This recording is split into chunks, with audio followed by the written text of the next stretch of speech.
Je m'appelle Laurent Lucier, c'est moi qui vais animer par le lien entre les activités aujourd'hui. Je vais tout de suite passer la parole à Simon Harel, en fait, qui est l'organisateur de cette journée, qui va vous présenter un peu les questions qu'on va se poser. Je vais revenir présenter un peu le programme plus en détail, avec quelques détails techniques, puis après on va commencer avec la première table ronde. Simon. Merci beaucoup, merci.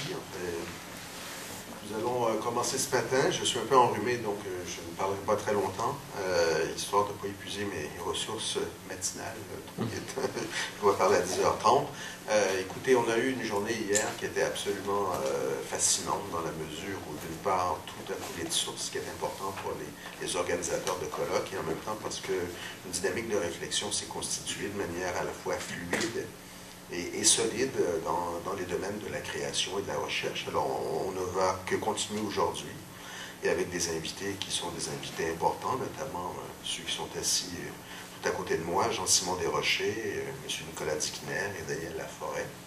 Donc, récit et parcours, ce qui permet de prendre en compte ce dont nous avons parlé hier, à savoir qu'est-ce qu'une trajectoire. Alors, une trajectoire, pour nous qui provenons des sciences humaines et des sciences sociales, du domaine des arts et des lettres, c'est bien sûr un récit, et ce récit lui-même est constitué dans l'itinéraire qu'il constitue de balises, donc ce qui permet de constituer un parcours. Nous allons entrevoir un peu plus tard en matinée ce que veut dire un sujet mobile, vaste question.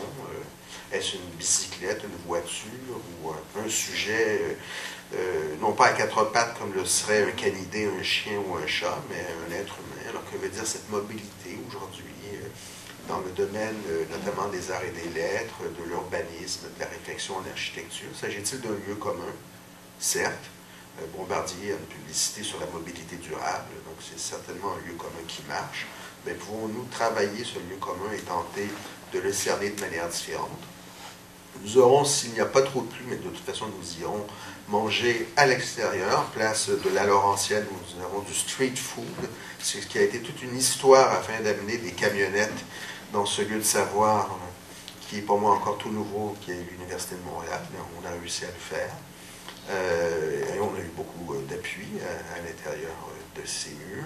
En après-midi, les modalités des créatives d'appropriation du territoire, avec des invités intéressants encore une fois, qui vont nous permettre de réfléchir à ce qu'est un lieu, ce qu'est un territoire, de quelle manière il est symbolisé, de quelle manière il est représenté par ceux qui marchent ce territoire et qui marchent, ou qui du moins se véhiculent en ces lieux. Et nous aurons en fin d'après-midi, au milieu de l'après-midi, une séance qui porte sur les déambulations poétiques et politiques, regard sur le conflit étudiant. On a envoyé la classe a été convoquée, donc nous aurons, je crois, un certain nombre de personnes. Enfin, je blague, je suis sérieux, on verra si les étudiants quittent le domaine de leurs travaux en session de rattrapage pour venir nous voir. Donc, déambulations poétiques et politiques. Pas par opportunisme encore que, non, pas par opportunisme du tout, simplement parce qu'il y a eu, on en parlait André Carpentier et moi à l'instant, je crois que c'est un constat de beaucoup de gens qui travaillent dans le domaine des arts visuels, des récits, en fait, de la prise de parole, qui est une des caractéristiques des narrations, hein, ce qui intéresse beaucoup les gens qui sont des écrivains.